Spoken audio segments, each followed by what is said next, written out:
Abra sua Bíblia em Daniel capítulo 5. Hoje a gente termina o capítulo 5 de Daniel. Eu não sei se você lembra de onde nós estávamos 2 semanas atrás. Deixamos um rei branco como cera, não foi verdade? Com os joelhos tremendo como vara verde, depois de ter visto a mão de Deus escrever na parede. E quando tudo parecia sem solução, chegou a rainha mãe e disse: há uma pessoa que pode ler o escrito, há uma pessoa que pode dar a interpretação, essa pessoa é Daniel. O julgamento de Belsazar, esse é o nosso tema. E nós vamos agora para os versículos 13 a 16. É um texto um pouco longo, então eu peço a você que acompanhe com paciência e atenção. Daniel capítulo 5, do verso 13 ao verso 31. Isso, 5 de 13 a 31. Então Daniel foi introduzido à presença do rei.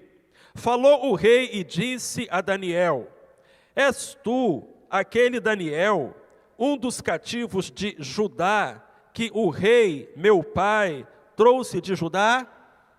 Nós vimos no último estudo que Nabucodonosor não era pai de Belsazar. Era um ancestral, um antepassado. Mas era chique dizer que um rei famoso foi meu pai. E daí ele usa essa expressão. Vamos voltar ao versículo 14. Tenho ouvido dizer a teu respeito, continuou Belsazar, que o Espírito dos deuses está em ti, e que em ti se acham luz, entendimento e excelente sabedoria. Acabam de ser introduzidos à minha presença os sábios e os encantadores, para lerem o escrito e me fazerem saber a sua interpretação, mas não puderam dar a interpretação destas palavras. Ouvi dizer, porém, a teu respeito que podes dar interpretações e resolver dúvidas. Agora, pois, se puderes ler esta escritura e fazer-me saber a sua interpretação, serás vestido de púrpura e terás cadeia de ouro ao pescoço, e no teu reino serás o terceiro governante. Então respondeu Daniel e disse na presença do rei: os teus presentes fiquem contigo, e dá os teus prêmios a outros. Todavia, vou ler ao rei o escrito, e lhe farei saber a interpretação. O Altíssimo Deus, ó rei, deu a Nabucodonosor, teu pai, o reino e a grandeza, glória e majestade, e por causa da grandeza que lhe deu, todos os povos, nações e línguas tremiam e temiam diante dele. A quem queria, matava, e a quem queria, conservava em vida. A quem queria, exaltava, e a quem queria, abatia. Mas quando o coração dele se elevou e o seu espírito se endureceu para se haver arrogantemente, foi derrubado do seu trono real e passou dele a sua glória. Ele foi expulso do meio dos filhos dos homens e o seu coração foi feito semelhante ao dos animais, e a sua morada foi com os jumentos monteses. Deram-lhe a comer erva como aos bois, e do orvalho do céu foi molhado o seu corpo, até que conheceu que o Altíssimo Deus tem domínio sobre o reino dos homens, e a quem quer constitui sobre ele. E tu, Belsazar, que és seu filho, não humilhaste o teu coração, ainda que soubesse tudo isto, porém te elevaste contra o Senhor do céu. Pois foram trazidos à tua presença os vasos da casa dele, e tu, os teus grandes, as tuas mulheres e as tuas concubinas, bebestes vinho neles. Além disso, deste louvores aos deuses de prata, de ouro, de bronze, de ferro, de madeira, de pedra, que não veem, não ouvem, nem sabem, mas a Deus, em cuja mão está a tua vida e de quem são todos os teus caminhos, a ele não glorificaste. Então, dele foi enviada aquela parte da mão que traçou o escrito. Esta, pois, é a escritura que foi traçada. Mene, mene, tekel, ufarsim. Esta é a interpretação daquilo. Mene, contou Deus o teu reino e o acabou. Tekel, pesado foste na balança e foste achado em falta. Peres, dividido está o teu reino e entregue aos medos e persas.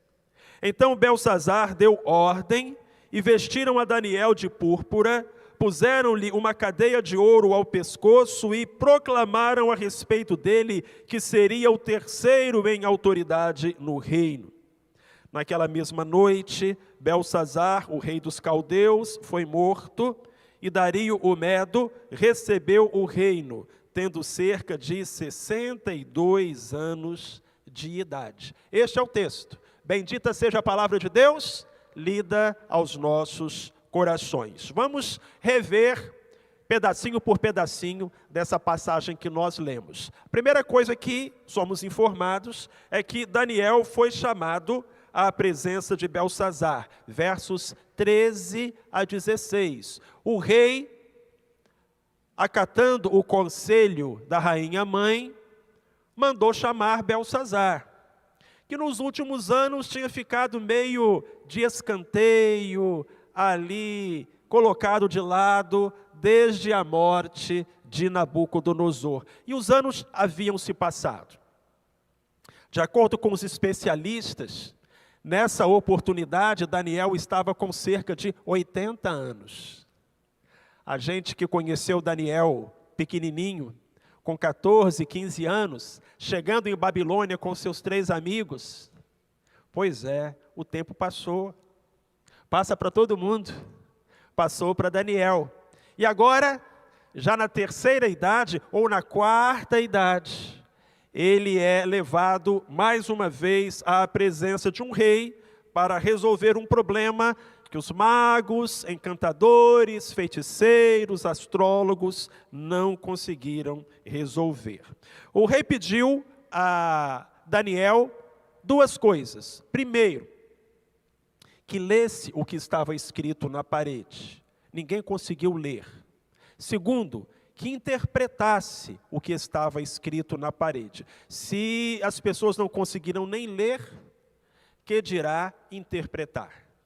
Se Daniel conseguisse fazer o que mais ninguém havia conseguido, ele seria honrado, seria o terceiro no reino. Porque você lembra, o segundo já era o próprio Belsazar. Ele governava no lugar de seu pai, Nabonido, que já tinha fugido da Babilônia há muito tempo, com a aproximação dos exércitos dos medos e dos persas. E o rei então disse a Daniel que se ele fizesse o que estava sendo solicitado, grandes honras lhe seriam concedidas. Aí nós temos a resposta de Daniel, nos versículos 17 a 24. Eu estou citando os versículos porque você está aí com a sua Bíblia aberta e pode acompanhar. Daniel, vamos combinar, irmãos, estava por aqui com aquele sujeito.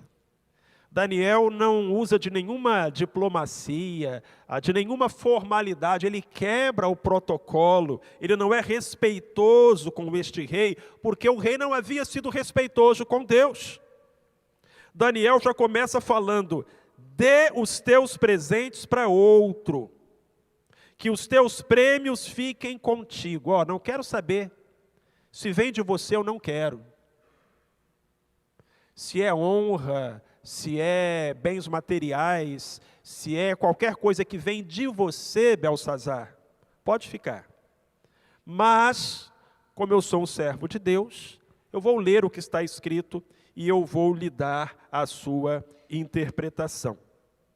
O Daniel, então, começa a repreender Belsazar. Daniel recorda a humilhação de Nabucodonosor. Nabucodonosor teve um atenuante. Embora tenha sido um homem cruel, idólatra, ele nasceu nesse meio, ele não conhecia o Deus verdadeiro, até que Daniel e seus amigos chegaram em Babilônia. Mas se Nabucodonosor tinha um atenuante, Belsazar tinha um agravante. E que agravante era esse? Ele sabia da história da humilhação do seu antepassado. E ainda assim fez pior do que ele, porque profanou os objetos sagrados do templo. Algo que nem Nabucodonosor havia feito. Por isso as palavras de Daniel a Belsazar são palavras muito duras. Você pegou os utensílios sagrados do templo para uma orgia. Você exaltou os deuses de ouro, de pedra, de prata, de barro, que nada são. E ao único Deus verdadeiro você ofendeu. Daniel é muito sério ali com o rei e muito corajoso também ao dizer-lhe estas palavras. Agora, nos versos 25 a 28, nós vamos encontrar Daniel decifrando o escrito. Nos versos 25 a 28. Ele disse: esta, pois, é a escritura que foi traçada. Mene, mene, tekel, ufarsim. Estas palavras são palavras hebraicas. Não é provável que o que estivesse escrito na parede fosse hebraico. Se fosse hebraico, os sábios de Nabucodonosor teriam dito: olha, isso é hebraico e a gente pode ler. Talvez eles não conseguissem interpretar, mas ler eles conseguiriam. E a Bíblia diz que nem uma coisa, nem outra. Então, provavelmente não estava escrito em hebraico, mas Daniel, ao fazer a leitura, utiliza 4 palavras hebraicas. Na verdade, são 3 palavras. É porque temos uma repetição. E as palavras seriam estas que os irmãos estão vendo aqui à frente. O hebraico se escreve de trás para frente. Tá bom? Da direita para a esquerda. É diferente do português, onde a gente escreve da esquerda para a direita. O hebraico escreve da direita para a esquerda. Então, aquelas 2 palavrinhas lá do final são as primeiras. Mene, mene. Depois vem a palavra tekel. E, finalmente, ufarsim, que é o plural de Perez. De modo que Daniel falou finalmente o que o rei precisava ouvir. O que está escrito ali na parede, rei, é o seguinte: mene, mene, tekel, ufarsim. E agora Daniel vai dizer o que significam essas palavras. Mene significa contado, tekel significa pesado, e ufarsim é o plural de Pérez. No hebraico, o plural é dado com o sufixo in. Na língua portuguesa, a gente passa do singular para o plural, acrescentando um S no final da palavra, não é? Pois bem, na língua hebraica, acrescenta-se um in no final da palavra, e aí o singular se transforma em plural. Então, o que estava escrito na parede, traduzido para o português, era contado, contado, pesado e dividido. Imagina que você olha numa parede e encontra essa escrita: contado, contado, pesado e dividido. O que isso significa? Talvez você não saberia dizer. Então não bastava que Daniel falasse para o rei o que estava escrito, tinha que interpretar. Tinha que falar o que cada uma dessas palavras significava para o rei. Primeiro, mene, contado. Daniel fala assim: contou Deus o teu reino e o acabou. Os dias do Império Babilônico estavam contados. Acabou o tempo. O último grão de areia caiu na ampulheta. A última volta do ponteiro no relógio foi dada. Olha, seu prazo acabou. Sua glória acabou. Seu tempo acabou. Deus contou os dias do teu reino e o encerrou. Na verdade, meus irmãos e minhas irmãs, essa palavra era tão exata que naquela mesma noite, na noite da festa, o Império Neobabilônico chegou ao fim com a tomada da cidade de Babilônia pelos exércitos dos persas e dos medos. Mene, mene, contado. Olha, acabou o tempo. Tekel significa pesado. O ato de pesar, do verbo pesar. Pesado foste na balança e foste achado em falta. Rei Belsazar, Deus colocou você na balança e você não passou no teste. O que era isso? Na época da Bíblia, as pessoas davam muita importância a uma balança justa, a um peso justo. Imagina a dona de casa, que a senhora vai fazer uma compra, e eu sou da época em que os cereais eram vendidos no armazém, haviam sacos de estopa, lembra disso? A gente entrava no armazém e dizia a quantidade que a gente queria, o vendedor vinha com uma espécie de copo, tirava ali, colocava num saco e levava para onde? Para a balança. E ele mexia os pesos para ver o equilíbrio. Olha, aqui tem 500 gramas, aqui tem 1 quilo. Quando um vendedor usava um peso falsificado, uma balança adulterada, isso era roubo, isso era uma farsa. É isso que Deus está dizendo a respeito de Belsazar. Belsazar, eu pesei você. Você é um saco de 1 quilo que só tem 900 gramas. Você foi achado em falta. Você é uma mentira. Você é uma fraude. Você não é o que você deveria ser. Irmãos, que palavra séria. Agora imagina Deus falando isso da gente. Pesei você na balança, e você não é o que você deveria ser. Você não é o que você diz que é. Você não é o que você aparenta ser. Porque, amados, podemos enganar todo mundo, mas não podemos enganar Deus. Os olhos do Senhor nos atravessam. Foi o caso daquele rei. Você é uma fraude. Você não passou no teste. Reprovado. E aí vem a consequência. O farsim. Pérez é uma palavra hebraica que significa dividido. O farsim é o plural de Pérez. E aí Daniel explica, dividido está o teu reino e entregue aos medos e aos persas. Os medos e os persas habitavam onde hoje é o Irã. E eles viviam brigando entre eles. Eram reinos rivais, competiam. Um dia levantou-se um príncipe chamado Ciro. E Ciro conseguiu a façanha de unir. Ele se tornou o rei dos medos e dos persas. E a partir desta união, aquele povo se fortaleceu. E começou a marchar pelo mundo e a conquistar grandes vitórias. Naquela mesma noite, os exércitos de Ciro estavam às portas de Babilônia. Então Daniel está dizendo para o rei Belsazar, como são 2 povos, medos e persas, eles vão dividir os despojos entre eles. Metade para um, metade para outro, e eles vão ficar com tudo que era seu. Seu reino acabou, agora ele está na mão dos medos e dos persas. As palavras foram duras, mas foram fiéis, verdadeiras.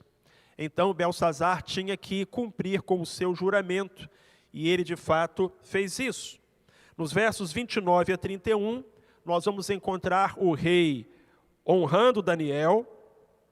A Bíblia fala que ele deu ordem para que vestissem a Daniel de púrpura, pusessem uma cadeia de ouro ao pescoço de Daniel, e que proclamassem a respeito dele que ele agora era o 3º em autoridade no reino. Nada disso teve muita importância, um reino tão curto, tão breve, que duraria poucas horas dali para diante. E segundo os livros de história, não apenas segundo a Bíblia, segundo os livros de história, Belsazar foi morto naquela mesma noite. A tomada de Babilônia é narrada por Heródoto, o grego que se tornou conhecido como o pai da história. E segundo Heródoto, Babilônia foi tomada de uma maneira muito diferente. Ciro, com os exércitos dos medos e dos persas, estava do lado de fora da muralha. Os babilônios achavam que o Ciro nunca ia conseguir entrar, porque as muralhas eram muito altas, a cidade tinha muitos alimentos guardados, e então eles começaram a fazer uma festa, quase que uma provocação. Enquanto os exércitos dos medos e dos persas estavam do lado de fora, acampados no meio da noite, lá dentro estava rolando a maior rave. Essa parte eu inventei.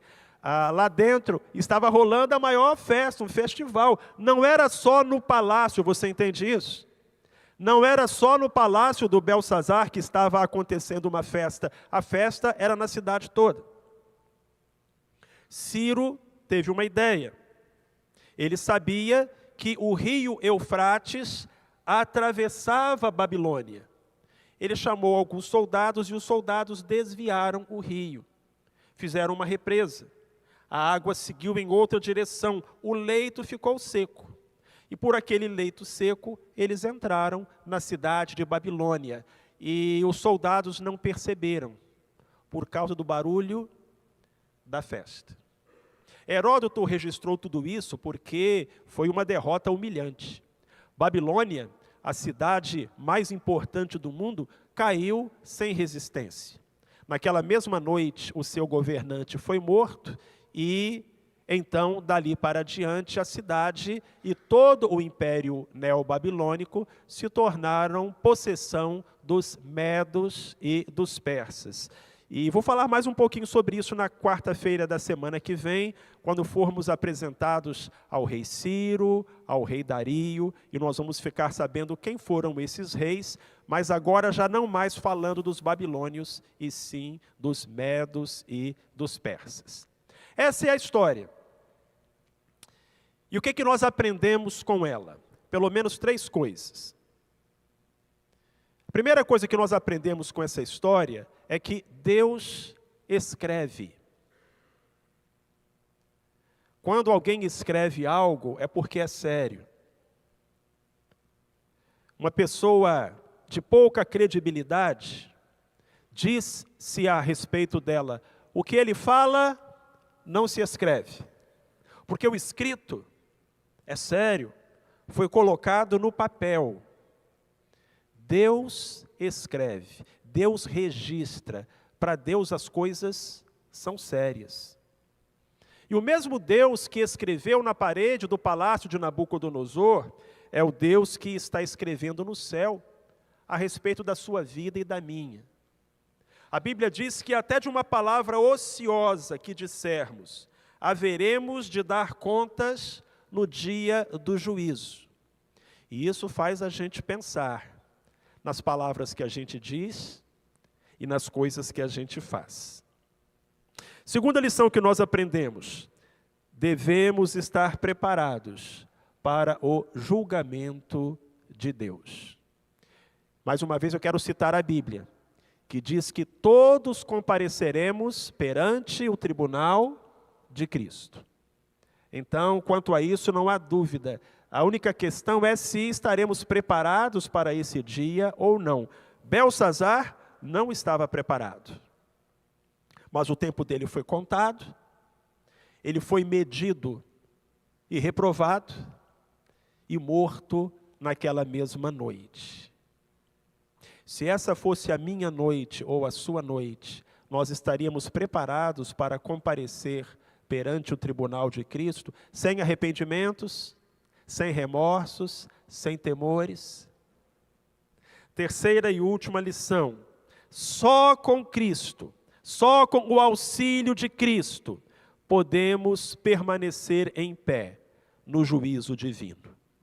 Ainda que sejamos como Daniel, e não como Belsazar.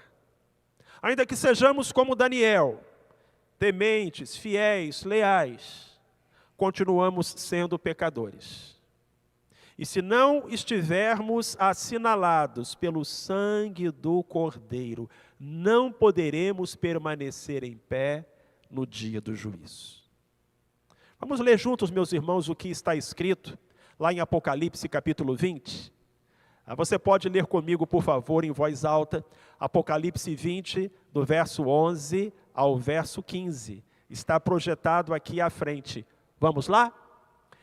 E vi um grande trono branco, e o que estava assentado sobre ele, de cuja presença fugiram a terra e o céu, e não foi achado lugar para eles.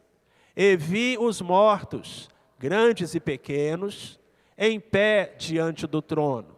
E abriram-se uns livros, e abriu-se outro livro, que é o da vida.